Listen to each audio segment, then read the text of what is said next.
నువ్వు ఇచ్చినమైన సంగతి తెలిస్తే జేఏసీ నాయకులు అందరూ ఉద్యోగ ఉపాధ్యాయ సంఘాల నాయకులు నా బొచ్చు వీక్తారు. మరి ఎందుకు భయపడుతారో నాకు అర్థం. అది రాకపోలేదు సార్, ఆపిందే మీరు.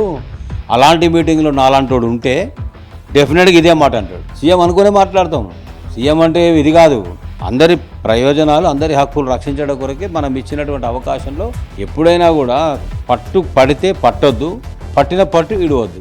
పీఆర్సీ దీనిలో ఇస్తా అన్నాడు. ఈ డిఎల్ఎల్ ఎక్కేం సార్, అది 6 నెలలకు ఒకసారి రొటీన్గా వచ్చేదే కదా.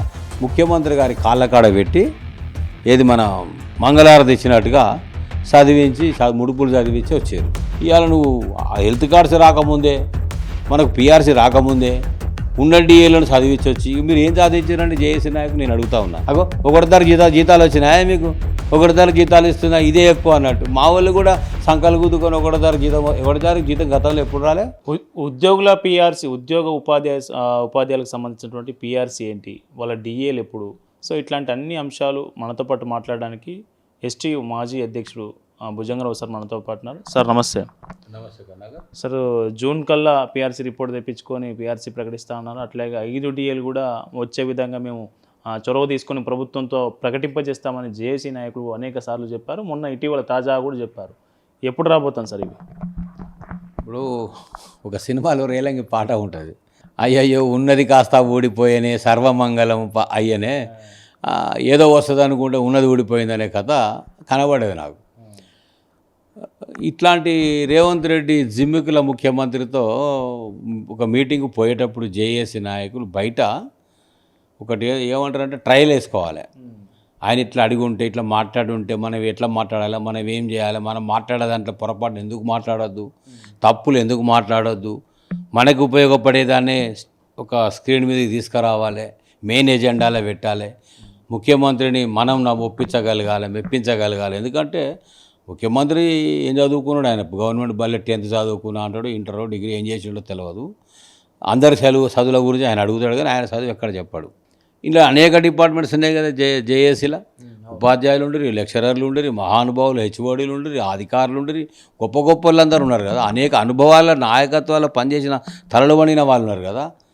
నేను అనుకునేది ఏంటంటే, మొన్న జేఏసీ మీటింగ్ పోయినప్పుడు సరే పీఆర్సీ రిపోర్ట్ ఎప్పుడో రెడీగా ఉంది, 1/7/2023 నుంచి మాకు నూతన పీఆర్సీ రావాలి, శివశంకర్ పీఆర్సీ చైర్మన్ గారిని నివేదిక రెడీగా ఉంది సార్ ఏమంటారా అంటే, నువ్వు ఇచ్చినమైన సంగతి తెలిస్తే జేఏసీ నాయకులు అందరూ ఉద్యోగ ఉపాధ్యాయ సంఘాల నాయకులు నా బొచ్చు వీక్తారు, ఇక నేను తట్టుకోలేను, కాబట్టి నువ్వు నేను చెప్పినప్పుడు పట్టుకరా అని చెప్పేసి అట్లా 3 సార్లు 4 సార్లు ఎక్స్టెండ్ చేసి ఈ గవర్నమెంట్ వచ్చిన కాడ నుంచి 4 సార్లు ప్రభుత్వ ఆదేశాలు ఇచ్చి ఉత్తర్వులు ఇచ్చి ఆపిన పరిస్థితి. నా దగ్గర ఎప్పుడో రెడీగా పెట్టిన నేను పీఆర్సీ రిపోర్ట్ సీఎం రమ్మంటే ఎప్పుడే తీసుకపోయి ఇస్తా అని పీఆర్సీ చైర్మన్ అనే పరిస్థితి. ఇది లేట్ కావడం వల్ల ఆఫీసు నిర్వహణ, సిబ్బంది వేతనాలు, చైర్మన్ వేతనాలు, కారు, మంది, మార్బలం, వృధా ప్రయాస, వృధా ఖర్చులు.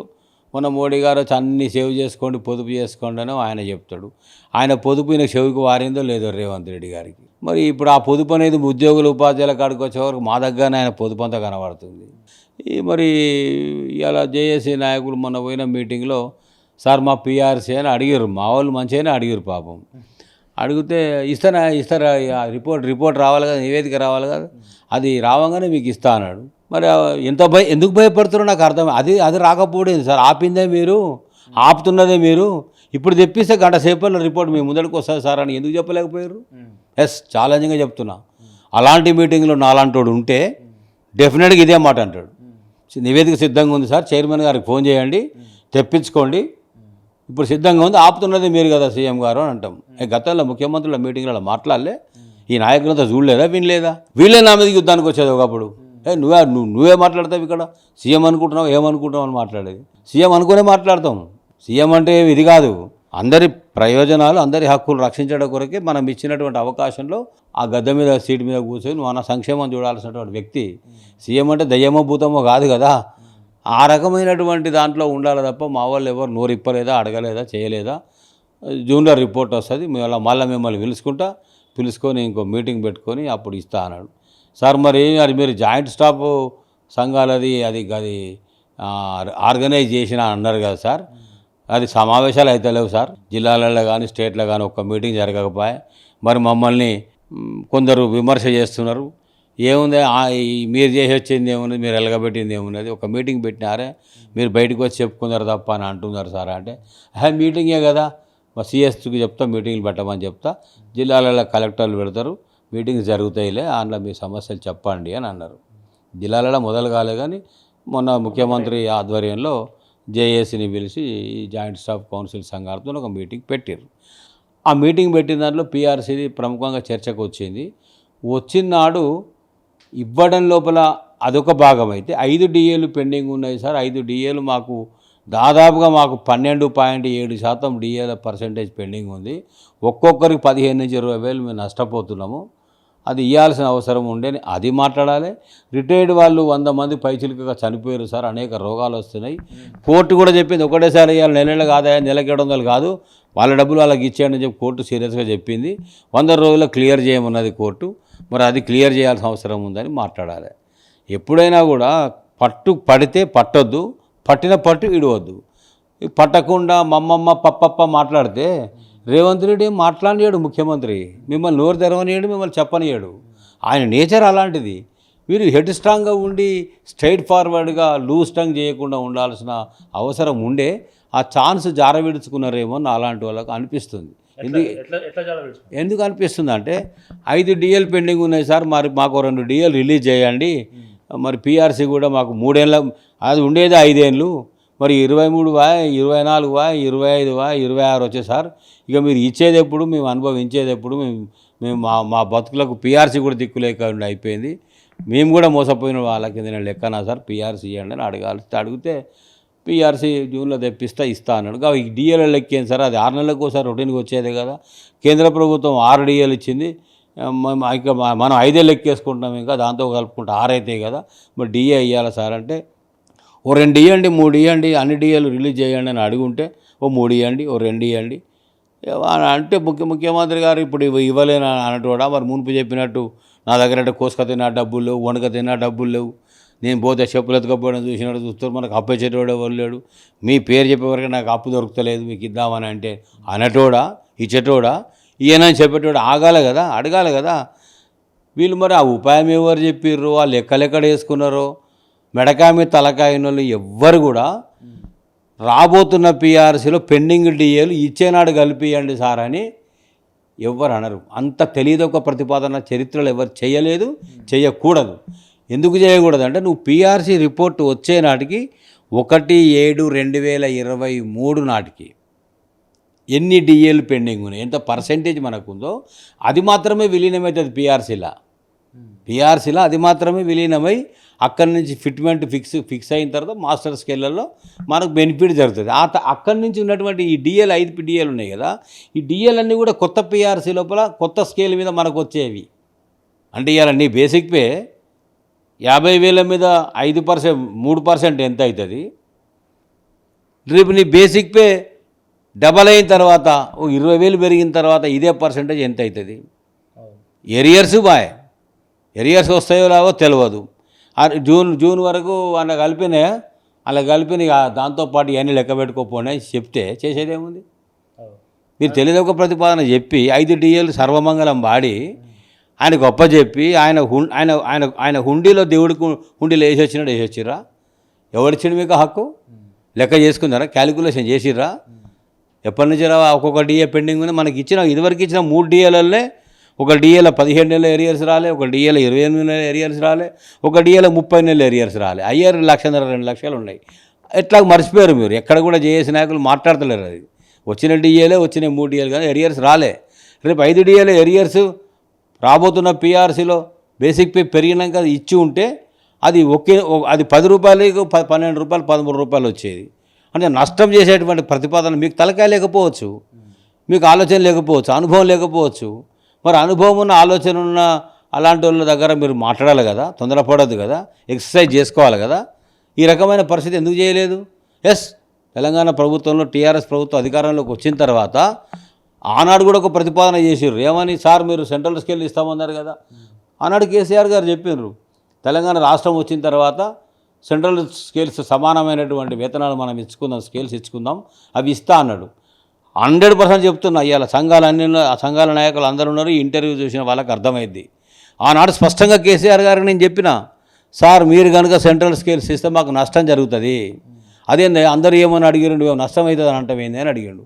సార్ అది 10 ఏళ్లకు పీఆర్సీ వస్తుంది, రాష్ట్రంలో 5 ఏళ్లకు ఒకసారి పీఆర్సీ వస్తుంది, 5 ఏళ్ళు నష్టపోతాం. రెండోది మనం ఇక్కడ లెక్క చేసుకొని ఒక పేపర్ మీద పెన్ను పెట్టి కూర్చుంటే మనకు చాలా లాభం అవుతుంది. ఇక్కడ సెంట్రల్ స్కేల్ కనుక తీసుకున్నట్టు నష్టం అవుతుంది సార్, 30% నష్టం జరుగుతుంది సార్, దయచేసి దండం పెట్టి చెప్తాను, సెంట్రల్ స్కేల్స్ ప్రమాదకరం సార్, అవి మాకు వద్దు సార్ అని చెప్పినాం. ఆయన కూడా లెక్క చేయించుకున్నాడు, ఐఏఎస్లో పిలిపించాడు, చూసుకున్నాడు. నష్టం చేసే పని నేనెందుకు చేస్తా, వాళ్ళకి అవి ఎందుకు ఇస్తా, వాళ్ళకి ఏది కోరుకుంటే అది ఇస్తా అన్నాడు. మేము కోరుకున్న మా డిమాండ్ మేరకు ఆనాడు స్టేట్ స్కేల్స్ ఒక 43%తో ఫిట్మెంట్ మొదటి తెలంగాణ రాష్ట్రంలో ఇచ్చిండు. తర్వాత 30% ఫిట్మెంట్ ఇచ్చిండు, బ్రహ్మాండంగా ఇచ్చిండు. ఆ ఎన్నికల వరకు ఓ 2 డిఏలు పెండింగ్ ఉండే, ఒక డిఏ ఇదే రేవంత్ రెడ్డి కంప్లైంట్ చేసి ఆపిన పరిస్థితి. అంటే ఇవాళ నేను ఎందుకు అంటున్నా అంటే, ఇవాళ 5 డిఏలు పెండింగ్ ఉన్నదాన్ని సర్వమంగళం ఎందుకు వాడొచ్చారు, మీకు అధికారం ఎక్కడిది అని అడుగుతున్నా. అంటే ఇది వాళ్ళు ఆ స్పృహ లేకుండా చేసిన పనా, లేకుంటే ఉద్దేశపూర్వకంగా ప్రభుత్వం దగ్గర మెప్పు కోసమో సీఎం దగ్గర మెప్పు కోసమో చేసిన చర్య అని మీరు అనుకుంటున్నారు? మా అందరి ప్రయోజనాలు, ఆర్థిక ప్రయోజనాలు కొన్ని కోట్ల రూపాయలు ముఖ్యమంత్రి గారి కాళ్ళకాడ పెట్టి ఏది మన మంగళారతి ఇచ్చినట్టుగా చదివించి ముడుపులు చదివించి వచ్చారు. నువ్వు వదులుకుంటే వదులుకో, ఎందుకంటే సంపాదన బాగుంది, కింద చేయి మీద చేయి పక్కన చేయి ఎన్ని చేతులు పెడతావు నాకు తెలియదు. కానీ అందరిది తీసుకుపోయి నువ్వు అక్కడ ఒప్పజెప్పేటువంటి బాధ్యత, హక్కు నీకు ఎవడిచ్చిండు? 100% ఇవాళ మా డిమాండ్ పెన్షనర్స్ది, ఉద్యోగులది, ఉపాధ్యాయులు, అధికారులది ఏంటంటే పీఆర్సీ, డిఏలు రావాల్సిందే, ఎరియర్స్ రావాల్సిందే, కొత్త స్కేళ్లలో డిఏ మర్జీ కావాల్సిందే. కాబట్టి దీనికి లింక్ లేదు. పీఆర్సీ వచ్చే నాటికి అమల్లో కొనసాగుతున్నటువంటి డిఏలు మాత్రమే మర్జ్ అవుతుంది తప్ప ఇవి బయట ఉన్నటువంటి డిఏలు బయటకి వేరుగానే రావాల్సిన అవసరం ఉంది. ఇవాళ హెల్త్ కార్డ్స్ గురించి నిన్న మొన్న పేపర్లో చూసినాం, అది కూడా చెప్పిండు జేఏసీ మీటింగ్లో. మీకు నెక్స్ట్ జూన్ నుంచి హెల్త్ కార్డ్స్ వస్తాయి, అమలు చేస్తున్నా అని అన్నాడు. అరే ట్రస్టే ఫామ్ చేయకుండా, ట్రస్టే నిర్మాణం చేయకుండా మరి ప్రభుత్వం ఇస్తుందా ఇయ్యదా, జమ చేయదా? మాది 1.5% గవర్నమెంట్ చేతుల్లో ఉంది కాబట్టి కట్ చేసుకొని దగ్గర పెట్టుకొని ఆయన జమ చేయాల్సింది. గవర్నమెంట్ ఫండ్ జమ కాకపోతే మన చేతులు మన నెత్తినే పెడితే మనం ఏం చేయాలి రేపు పొద్దుగాలనేది అందరికీ ఉన్న అనుమానం, డౌట్ కదా. మరి దాని మీద క్లారిటీ ప్రభుత్వం దగ్గర కానీ ముఖ్యమంత్రి దగ్గర కానీ క్రెడిబిలిటీ మనం దెబ్బతిని ఉన్నాం కాబట్టి, మోసపోయినాం కాబట్టి ఈ ముఖ్యమంత్రిని, ఈ కాంగ్రెస్ పాలకులను, ప్రభుత్వాన్ని నమ్మే పరిస్థితిలో మా బోటి వాళ్ళు లేరు. కాబట్టి విశ్వాసం కలిగించడం కొరకు మరి ఖచ్చితంగా 1.5 చాలా ఎక్కువ, అది 1% కంట్రిబ్యూషన్ ఎక్కువ అవుతుంది. చాలా 1% పెడితేనే 500-600 కోట్లు జమ అవుతాయి. ప్రభుత్వం ఒక 500-600 కోట్లు ఇస్తే ఈ రెండు కలిపి 1100-1100 కోట్లతో ట్రస్ట్ పెట్టి, ట్రస్ట్ ఆధ్వర్యంలో ఆరోగ్యశ్రీ ట్రస్ట్ ఎట్లా నడుస్తుందో అదే మాదిరిగా ఒక ట్రస్ట్ పెడితే, ట్రస్ట్ ఆజమాయిషీ లోపల ఐఏఎస్లు, సంఘాల నాయకులు, సిఎస్ గారి చైర్మన్ ఆధ్వర్యంలో మీటింగ్ జరుగుతుంది. దాన్ని రెక్టిఫికేషన్ చేసుకుంటే హెల్త్ స్కీమ్ ముందుకు వచ్చి బాగుపడే అవకాశం 100% ఉంది. కానీ 1.5 అన్నా కూడా పోతే 0.5% అవుతుందో పోతుందో పోనీ అని అనుకున్నాం. ఇవాళ నువ్వు హెల్త్ కార్డ్స్ రాకముందే, మనకు పీఆర్సీ రాకముందే ఉన్న డిఏలను చదివించొచ్చి మీరు ఏం చదివించారంటే జేఏసీ నాయకులు నేను అడుగుతా ఉన్నా. మీరు నిరసన అన్నారు 17 తారీఖు, చేతులు లేవట్టేసారు, దీక్ష లేదు, నిరసన ఒకరోజు లంచ్ డెమాన్స్ట్రేషన్ చేసారు. నన్ను ఎవరు అడిగితే నేను ఇదే పల్లవిటీలో చెప్పిన, ఆ యశోద ఇంటర్వ్యూకి వచ్చినప్పుడు చెప్పిన, అనుకుంటున్నామమ్మా 17 తారీఖు దీక్ష జరుగుతుందని, అదంతా ఉత్తదేనమ్మా, ఏం జరగదు, చేతులు లేవట్టేసారు, పరిస్థితి సలబడిపోయిందని చెప్పిన. అదే జరిగింది కదా. ఇంకా మీరు పిలిపిస్తే ఉద్యమం అంటే నమ్మేటోడు ఎవడు, మిమ్మల్ని ఫాలో అయ్యి వచ్చేటోడు ఎవడు? మిమ్మల్ని ఎట్లా నమ్ముతారు? జనం నమ్మరు కదా. అంటే మనము గట్టిగా లేనిది, మనము జనాన్ని కదిలించే స్థితిలో లేనిది, మనము నమ్మకం పొందంది, విశ్వాసం కోల్పోతే కింద ఉద్యోగ ఉపాధ్యాయ పెన్షనర్ వర్గాలకు అన్యాయం చేస్తే చరిత్రహీనులుగా మిగిలిపోతారు కదా జేఏసీ నాయకులు. చరిత్రకారులుగా ఉన్నటువంటి ఆ వేదిక, ఆ సంఘం మహామహులు, అతిరథ మహారాజులు బోలెడు మంది పనిచేసిన వేదిక కదా. ఇవాళ దాన్ని అంత ఉదాసీనంగా, అంత నిర్వీర్యం చేసి కాలగడ పెట్టే పరిస్థితి తీసుకురావడమే దౌర్భాగ్యం. కాబట్టి ఇవాళ డిమాండ్ చేస్తూ ఉన్నాను నేను, మా డిఏలు 5 డిఏలు ఎప్పటి నుంచి అయితే పెండింగ్ ఉన్నాయో అవి రావాల్సిందే, ఎరియర్స్తో సహా. ఇచ్చిన 3 డిఏలకు ఎరియర్స్ రావాలి, 5 డిఏలు ఎరియర్స్ రావాలి. దీంతో పాటుగా రిటైర్డ్ వాళ్ళకు బేషరతుగా, అన్కండిషనల్గా మీరు ఎక్కడి నుంచి ఫండ్స్ చేస్తారు, ఎక్కడ అప్పు చేస్తారో మాకు చెప్పొద్దు. అప్పు లేదు, డబ్బు లేవు, ఎవడిస్తలేడు, ఇవన్నీ మాటలు వద్దు మాకు. హైకోర్టు చివాట్లు పెట్టింది, మాలో బాధలు ఉన్నాయి, రిటైర్డ్ వాళ్ళని విముక్తి చేయండి డబ్బులు ఇచ్చేసి, మా డిఎల్ మాకు ఇవ్వండి. అరే అదనంగా కొత్తగా ఏదో ఒరుగుతుంది అనుకుంటే ఉన్నయ సంకన పెట్టుకొని ఆయన చుట్టూ తిప్పించుకొని ఇక ఎక్కడ చూసి ఒకటి అలవాటు అయిపోయింది. కరుణాకర్ కాదు ఎవరన్నా మాట్లాడితే అగో ఒకటిదారు జీతాలు వచ్చినాయా మీకు, ఒకటిదారు జీతాలు ఇస్తున్నా ఇదే ఎక్కువ అన్నట్టు. మా వాళ్ళు కూడా సంకలు గుద్దుకొని ఒకటిదారు జీతం గతంలో ఎప్పుడు రాలే? టీఆర్ఎస్ 10 ఏళ్ల కాలంలో ఒకటిదారు జీతాలు రాలేదా? ఆన్ ఆర్ ఆఫ్టర్ కరోనా టైంలో కదా జరిగింది. కరోనా కంటే ముందు ఒకటిదారికి వేతనాలు రాలేదా? పెండింగ్ బిల్స్ రాలేదా? పెన్షనర్ బెనిఫిట్స్ రాలేదా? ఏం రాలేదు? మెడికల్ రియాల్స్మెంట్ ఆగిందా? ఇవన్నీ తీసుకున్నాం కదా. గవర్నమెంట్ ఆర్థిక వ్యవస్థ దెబ్బతిన్న తర్వాత కరోనా వచ్చిన తర్వాత ఎఫెక్ట్ అయింది. ఆనాడు కూడా జిహెచ్ఎంసీ పరిధిలో 40 కిలోమీటర్ల పరిధిలో ఉన్నటువంటి వాళ్ళందరికీ కూడా 1 తారీఖు వేతనాలు వచ్చినాయి. జిల్లాలలో ఉన్న వాళ్ళకు 1 తారీఖు వేతనాలు రాకుండా ఇబ్బంది అయిన మాట 100% వాస్తవము. ఆ సిచ్యువేషన్ నాబోటి వాళ్ళు పోయినప్పుడు ఆనాటి ఆర్థిక మంత్రి హరీష్ రావు గారికి ముఖ్యమంత్రి గారు కలవకపోయినా ఆరోగ్య మంత్రి ఆయననే, ఆర్థిక మంత్రి ఆయనే కాబట్టి డిప్యూటీ సీఎం ఆనాడున్నటువంటి ఆయనకు కూడా చెప్పి అనేకసార్లు 1 తారీఖు వేతనాలు ఇవ్వాలనేటువంటి చాలాసార్లు అడిగినాము. డిమాండ్ ఎప్పుడు వదిలిపెట్టి లేము, సమస్యగా చూడకుండా ఎప్పుడు ఉండలే. కాబట్టి నేనేమంటున్నా అంటే పిఆర్సీ 100% తీసుకోవాల్సిందే, డిఏలు వేరుగా సాధించుకోవాల్సిందే, హెల్త్ కార్డ్స్ 100% క్వాలిటేటివ్గా ఇంప్రూవ్మెంట్ చేసుకోవాల్సిందే. ఇక్కడ ఎక్కడ కూడా రాజీ పడితే మాత్రం జేఏసీ నాయకులు ఉద్యోగ ఉపాధ్యాయ పెన్షనర్స్ వర్గాల్లో మీరు ముఖమెత్తుకొని తిరగలేరు. సో ఇది వేలాది మంది ప్రభుత్వ ఉద్యోగులు, ప్రభుత్వ ఉపాధ్యాయులు వీళ్ళందరి ప్రయోజనాలు, ఆర్థిక ప్రయోజనాలను జేఏసీ నాయకులు ఒక స్పృహ లేకుండా, నష్టం జరుగుతున్న స్పృహ లేకుండా ఒక అనాలోచిత ప్రతిపాదనను సీఎం దగ్గర పెట్టొచ్చారనే అభిప్రాయాన్ని వ్యక్తం చేస్తూ ఉన్నారు. సో ఉపాధ్యాయులారా, ఉద్యోగులారా, మీరు ఈ అభిప్రాయంతో ఏకీభవిస్తున్నారా లేదంటే జేఏసీ నాయకులను సమర్థిస్తున్నారా? కింద కామెంట్ రూపంలో తెలియజేయండి. ఈ ఇంటర్వ్యూ చూసే ప్రతి ఒక్కరు stay tune to Pallavi TV.